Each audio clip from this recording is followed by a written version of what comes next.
4장 11절로 12절 말씀 두 절인데 우리 함께 합독하겠습니다. 함께 읽겠습니다.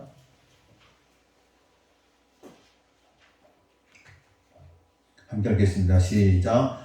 형제들아 서로 비방하지 말라. 형제를 비방하는 자나 형제를 판단하는 자는 곧 율법을 비방하고 율법을 판단하는 것이라. 내가 만일 율법을 판단하면 율법의 준행자가 아니요 재판관이로다. 입법자와 재판관은 오직 한 분이시니 능히 구원하기도 하시며 멸하기도 하시느니라. 너는 누구이기에 이웃을 판단하느냐? 아멘. 할렐루야. 우리 앞에 의자고 있는 성도들하고 인사하겠습니다. 식사 맛있게 하셨습니까? 오후 예배를 만나서 반갑습니다. 할렐루야. 이게 딱 든든합니다. 아니 왜 채팅창에 왜 웃으세요? 든든하다 그러니까. 미녀 삼총사라고 제가 이름을 줬어요. 김경순 집사님, 이선희 집사님, 최태순 집사님, 미녀 삼총사. 세 분만 있으면 제가 참 든든합니다. 미국 경제공학으로 어려움을 겪고 있을 때 펜실베니아에 월터 합이라는 사람이 있었습니다. 그는 직장을 얻기 위해서 백방으로 노력했지만 쉽게 직장이 구해지지 않았습니다. 경제가 어려울수록 직업을 갖는 것은 참 쉽지 않은 일입니다. 그는 뉴욕에만 393개의 체인점을 갖고 있는 약국에 393통의 393통의 편지를 보냈습니다. 그러니까 393개의 체인점을 갖고 있는 곳에 393통의 편지를 보낸 거예요. 약국에서 성실하게 일하겠습니다. 저에게 기회를 주십시오. 사실 요즘 같은 시대는 이런 편지 보낸다고 사실 취업이 될까요? 안 될까요? 안 돼요. 이런 걸로 안 됩니다. 시험을 치러야 돼요. 면접도 봐야 돼요. 자격 조건이 돼야지 시험이 가능합니다. 근데 이 월터하비가 390통의 편지를, 393통의 편지를 모두 보냈습니다. 그러나 단 한 통도 답장이 없었습니다. 이런 상황에서도 월터하비는 절망하지 않았습니다. 오히려 더 적극적인 방법을 찾아보기로 결심하고 그는 입사 지원서를 들고 약국을 찾아갔습니다. 편지를 393통을 보냈는데도 답장이 하나도 없어요. 그러니까는 포기하는 것이 아니라 직접 입사 지원서 들고 약국을 찾아갔습니다. 저는 월터 합입니다. 그리고 자기를 소개합니다. 그랬더니 담당 직원이 밝은 미소를 지으며 그를 맞았습니다. 선생님께서 찾아오실 줄 알았습니다. 이곳에 선생님이 보낸 393통의 편지를 모아놓았습니다. 우리는 선생님처럼 적극적인 분을 찾고 있습니다. 언젠가는 월터 하비가 약국을 찾아올 것이라는 것을 담당자는 알고 있어요. 393통의 편지를 각 체인점에 보낼 정도면 그 정도 정성이라면 반드시 찾아올 것이라는 그런 확신을 갖고 기다렸고 반갑게 맞았습니다. 월터는 그날부터 약국에 취직이 되었습니다. 그리고 나중에는 최고 관리직에 올랐습니다. 기회는 노력하는 사람에게 주어집니다. 적극적인 사고방식을 가진 사람에게는 기회의 문이 항상 열려있는 것입니다. 이찬수 목사님이 그 서울 사랑의 교회 교육전사를 뽑는데 이력서를 냈어요. 근데 사실은 이력서를 낼 수 있는 자격 조건이 안 돼요. 일단 학년도 안 되고 나이도 많아요. 자격 조건이 되지 않음에도 불구하고 이력서를 냈어요. 그리고 자기소개서를 성실하게 써서 이력서를 냈습니다. 그리고 직접 사랑의 교회를 찾아갔습니다. 그리고 자신을 어필했습니다. 자격 조건에 제가 이러이러한 부분이 빠지지만 저는 학생사에게 비전과 꿈이 있습니다. 이렇게 사역하겠습니다. 적극적으로 자신을 어필했습니다. 그리고 교육 목사를 담당하고 있는 교육 목사님은 이찬수 전도사님, 그 당시에 이찬수 신학생을 눈여겨보았습니다. 그리고 결국에 이찬수 전도사를 뽑아주었습니다. 나중에 그는 고백합니다. 만약에 자기가 포기하고 도전하지 않았다면 자기는 지금 분당 우리교회 담임 목회를 할 수 없었을 것이라는 간증을 하였습니다. 자격 조건이 안 되지만 여러 가지 부족하지만 적극적으로 도전할 때 그에게 기회가 주어졌다는 이야기입니다. 월터 하비도 그렇고 이찬수 목사님도 마찬가지고 우리가 적극적으로 나아갈 때 우리에게 기회가 주어지는 것입니다. 성공과 행복의 비결은 적극적인 정신을 가져야 합니다. 적극적인 정신의 소유자라 세상에서 큰 업적을 이루고 사회의 존경을 받는 인물이 됩니다. 학교에서도 보면 적극적인 학생은 앞자리 앉고 공부도 잘합니다. 임건영 목사님이라고 있습니다. 지금 그 김홍영 목사님이 그 목회하는 효성 그 교회에서 지금 담임 목회를 하고 있거든요. 근데 임건영 목사님이 신학생 때 제가 보니까 저는 군에 갔다 왔고 그 임건영 목사님이 신학생 1학년 입학을 했습니다. 그래서 1학년 2학기 때부터 같이 공부를 했는데 그 강의실에 보면 교탁이 있습니다. 교탁 바로 앞자리는 항상 임건혁 학생의 자리였습니다. 야, 침 맞으면서 왜 저기에 앉아있을까? 여러분, 저도 이렇게 이야기를 합니다. 여기 보면 지금 침이 튀어 있잖아요. 침이 튀어 있잖아요. 아, 이거 좀 닦아야 되는데, 청소하시는 구역에서. 네, 닦아야 되는데. 침이 튀잖아요. 그러니까 이 교수님이 강의를 하다 보면 침이 튀니까 침을 먹기도 하죠. 그럼에도 불구하고 제가 그 학생을 본 관점에서는 모든 수업 시간에 항상 그 자리에 앉아서 수업을 듣고 경청했습니다. 그랬기 때문에 성공했다 그렇게 말하기는 어렵습니다만 그것이 그 학생의 트레이드 마크였어요. 항상 성실한 임건혁 목사님. 목회도 역시 성실하게 하면서 요성교회 담임 목사로 부임하게 되었습니다. 미국의 소매상협회에서 세일즈맨의 거래 실적과 집념의 상관관계를 연구해서 공개했습니다. 물건을 팔 때 세일즈맨 중 48%는 단 한 번 권유하고 포기합니다. 2번 권유하는 사람은 25%입니다. 3번 권유하는 세일즈맨은 15%입니다. 세일즈맨 중 오직 12%만이 4번 이상 권유한다고 응답했습니다. 그런데 놀라운 사실은 4번 이상 권유하는 12%의 세일즈맨이 파는 물건이 전체 물량의 80%를 차지한다는 이야기예요. 88%의 사람들이 20%를 팔고 그리고 12%의 사람들이 80%의 물건을 판다는 이야기입니다. 적극적으로 도전하고 적극적으로 어필할 때 고객의 마음이 열려진다는 겁니다. 10번째도 안 넘어가는 나무가 없다는 속담이 있습니다. 상품을 판매하는데도 이런 무서운 집념과 인내가 필요합니다. 하물며 영혼을 구원하는 일이야 오죽하겠습니까? 어떤 사람은 서너 번 전도해보고 낙담해 안 믿으면 지만 손해지 라고 자기를 합리화하는 경우가 있습니다. 할렐루야, 이런 경험 있어요 없어요? 있잖아요. 안 믿으면 지만 손해지. 서너 번 전도해보고 안 나오면 안 믿으면 지만 손해. 왜 잘하냐고요? 경험이니까. 참 전도할 때 솔직히 막 안 입고 마음도 들잖아요. 지 위해서 예수 믿으라는 거지 나 위해서 예수 믿으라는 건가? 자기 위해서 교회 나오라는 거지 나 위해서 교회 나오라는 건가? 그런 거 아니잖아요. 여러분 목사님 위해서 예수 믿는 사람 있어요? 아무도 없잖아요. 장로님 때문에 예수 믿는 사람 있어요? 아무도 없잖아요. 내 믿음으로 내가 복받기 위해서 내가 천국 백성으로 하나님 앞에 영광을 돌리기 위해서 예수를 믿는 것이지 누구를 위해서 예수를 믿는 건 아니에요. 그러다 보니까 우리 마음속에는 안 입고 마음이 들어갈 때가 있어요. 야 진짜 튕겨도 너무 튕기다. 안 믿으면 지름만 손해지. 그리고 전도를 포기하는 그러지 말라는 이야기예요. 이런 정도는 영혼을 구원하는 프로 세일즈맨이 될 수 없습니다. 진정한 프로는 환경을 탓하지 않습니다. 오직 인내하며 최선을 다합니다. 영국의 정신병 학자인 하드필드가 밝힌 실험 결과는 대단히 흥미롭습니다. 그의 실험은 사람의 정신 암시가 육체의 힘에 얼마나 영향을 주는가에 대한 실험이었습니다. 3명의 남자에게 보통의 상태에서 힘껏 악력계를 주게 했을 때 그들의 평균 악력은 101파운드가 나왔습니다.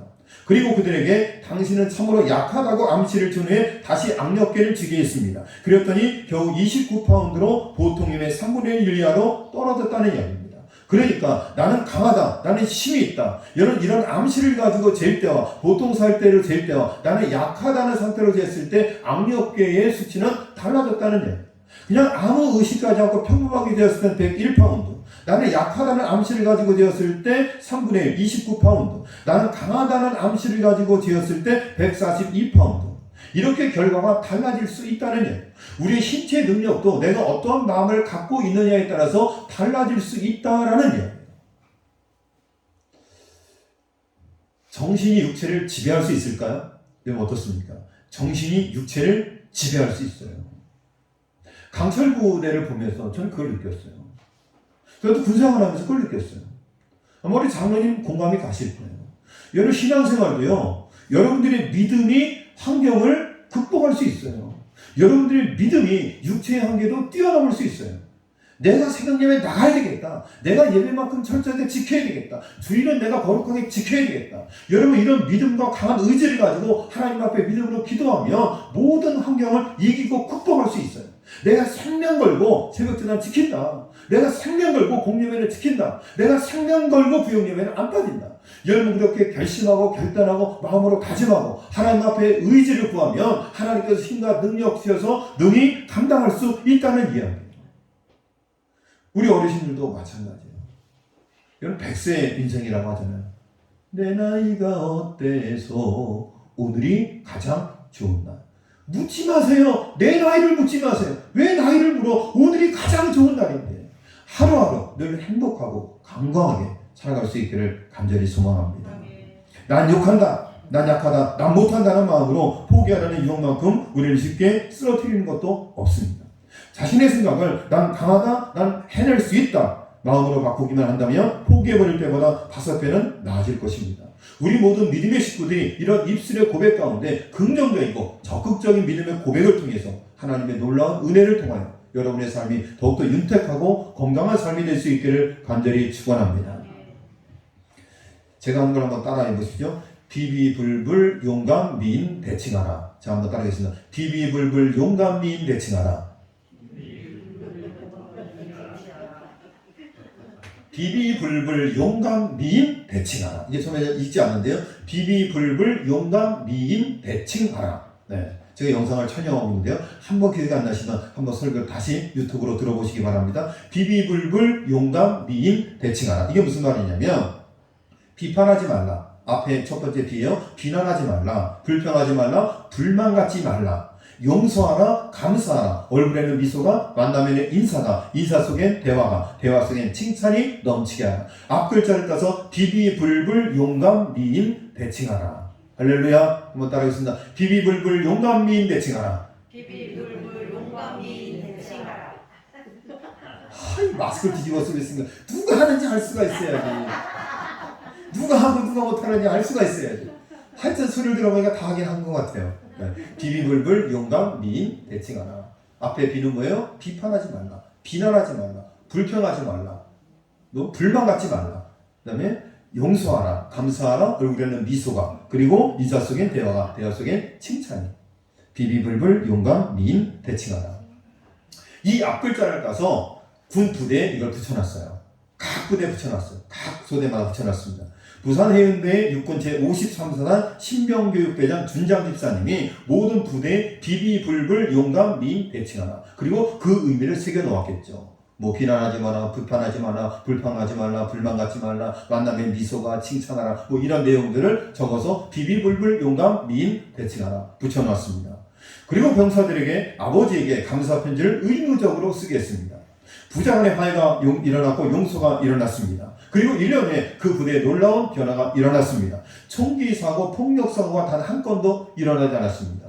여러분, 지휘관으로 승진하기 위해서는 부대에 안전사고가 없어야 돼요. 그 안전사고는 폭력 사고, 그리고 총기 사고, 탈령 사고, 여러분 이런 구타 사고, 이런 사고들이 없어야지 승진이 가능한 거예요. 여러분, 누군가 자살을 했다, 누군가 탈령을 했다, 그러면 그 모든 책임은 지휘관이 지는 거예요. 여러분, 중대에서 일어나도 그 중대가 속해 있는 사단장이 책임을 지게 되는 거예요. 여러분, 중대장, 대대장이 보직임이 될 수 있고, 그리고 연봉이 깎일 수도 있어요. 그렇기 때문에 부대 안전사고는 장병들에게 뿐만 아니라 지휘관들에게 아주 중요한 요소가 되는 거예요. 앞으로 결을 달기 위해서는, 승리하기 위해서는, 육군 참모총장이 되기 위해서는 부대 안전사고가 일어나지 않아야 돼요. 1년 동안, 1년 지난 후에 이 캠페인을 벌인 이후에 부대에서 안전사고, 폭력사고, 총기사고가 단 한 건도 일어나지 않았습니다. 그리고 모범부대 표창도 받고 준장에서 소장, 별 1개에서 2개로 승진해서 다른 부대로 전출을 갔습니다. 그곳에서도 비비불불 용감 미인 대칭하라 캠페인을 벌여서 안전사고 없는 모범부대가 되어서 결국에 중장, 별 3개를 달게 되었다. 이건 실화입니다. 별 1에서 2, 2에서 3. 여러분, 대령에서 준장 승진하는 거 굉장히 어렵습니다. 별 1에서 2개 다는 것도 굉장히 어렵습니다. 2개를 달면 사단장이 될 수 있는 거예요. 그렇죠? 별 3개면 군단장이 될 수 있는 거예요. 별 4개를 달면 참모총장이 될 수 있는 거예요. 안전사고가 없음을 인하여서 중장까지 승진하게 되었습니다. 이처럼 우리 입술을 고치면 우리 인생이 달라집니다. 우리는 남에 대해서 쉽게 비판하고 비난합니다. 자신을 돌아보지도 않고 말입니다. 타인에 대해 얼마나 안다고 함부로 비판하고 비난할 수 있겠습니까? 어느 대학의 졸업식장에서 학생들이 차례로 졸업장을 받았습니다. 한 축하객에게 눈에 띄는 장면이 있었습니다. 학생 한 명이 한 손을 호주머니에 넣고, 자, 졸업장을 받는 거예요. 그런데 한 손을 호주머니에 넣고 나머지 손으로 졸업장을 받은 뒤 총장과 악수도 하지 않고 지나갔습니다. 그 모습을 바라보던 한 축하객이 이렇게 이야기했습니다. 세상 참 많이 변했다. 저렇게 건방진 학생이 있다니. 이 학교는 4년간 도대체 뭘 가르친 것인가? 탄식을 했습니다. 그때 옆에 있던 제 학생이 이렇게 이야기합니다. 아닙니다. 저분은 한쪽 팔을 잃고 이유술을 한 채 4년간 학교에 다닌 훌륭한 학생이라고 말했습니다. 여러분, 우리가 보기에는 왜 주머니에 손을 집어넣고 건방지게 총장과 악수도 하지 아니하고 졸업장을 받는가? 우리 눈에 보이는 것으로 비난하고 비판하고 정죄할 수 있지만 그에게는 남다른 고통과 아픔과 그런 사연이 있다는 거예요. 우리는 쉽게 다른 사람들에 대해서 평가하고 말할 때가 참 많이 있습니다. 저 역시 마찬가지입니다. 속사정을 전혀 모른 채 어떻게 보면 우리가 서로에 대해서 깊이 알아가고 그 내면에 어떤 아픔이 있는지 어떤 상처가 있는지 가정적으로 어떤 간절한 기도의 소원과 제목이 있는지 여러분 그 내면의 것들을 알아갈 때 우리는 그 사람들에 대해서 정확한 판단을 할 수가 있어요. 그런데 단편적으로 내 눈에 보이는 것으로 내 지식으로 내 경험으로 내 생각으로 정죄하고 비난하고 판단할 때가 참 많이 있다는 이야기입니다. 그리고 우리는 이것을 경계해야 되는 겁니다. 어떤 스승이 자신의 제자를 그리스도인이라 자처하는 사람들의 모임에 데리고 갔습니다. 사람들은 험담에 몰두하고 있었습니다. 정치인을 욕하는 사람도 있었습니다. 스승이 조용히 물었습니다. 당신은 이 나라를 이끌어가는 정치 지도자들을 위해서 얼마나 기도하고 있습니까? 제자가 얼굴을 붉히며 별로 기도해보지 않았다고 대답했습니다. 스승은 그의 말을 막았습니다. 디모데전서 2장 2절에 임금들과 높은 지위에 있는 모든 사람을 위해 기도하라고 되어지지요. 당신은 그들을 비판할 자격이 없습니다. 이제 5월달이면 다음 달이면 새 정부가 출범합니다. 그 위정자들 위해서 여러분 기도하는 저와 여러분 될 수 있기를 간절히 소망합니다. 응원하고 기도하고 협력하고 그리고 백성으로서 우리가 해야 될 가장 기본적인 일에 충실하는 것이 그것이 바로 애국하는 겁니다. 여러분 우리가 어떤 큰 업적을 쌓아서 나라의 발전을 위해서 기여하는 것이 아니라 저는 목사로서 목사의 사명을 다하면 되는 것이고 농부는 농부로서의 사명을 다하는 것이고 그리고 주부는 주부로서의 사명을 다하는 것입니다. 절약하고 아끼고 국산품을 선영하고 사용하고 지금 우리나라가 모든 부분에서 일본보다 경제 부분에 있어서 특히 전자제품에 있어서 일본을 압도하고 있습니다. 그렇죠? 그런데 제가 학생 시절 때 한 30년 전이요. 그때만 해도 일본을 따라잡을 엄두를 내지 못했어요. 여러분 카세트 테이프 있잖아요. 특히 그 당시 인기가 있었던 조그만 마이마이 카세트 있잖아요. 소니 거, 파나소닉 거 다 일제였어요.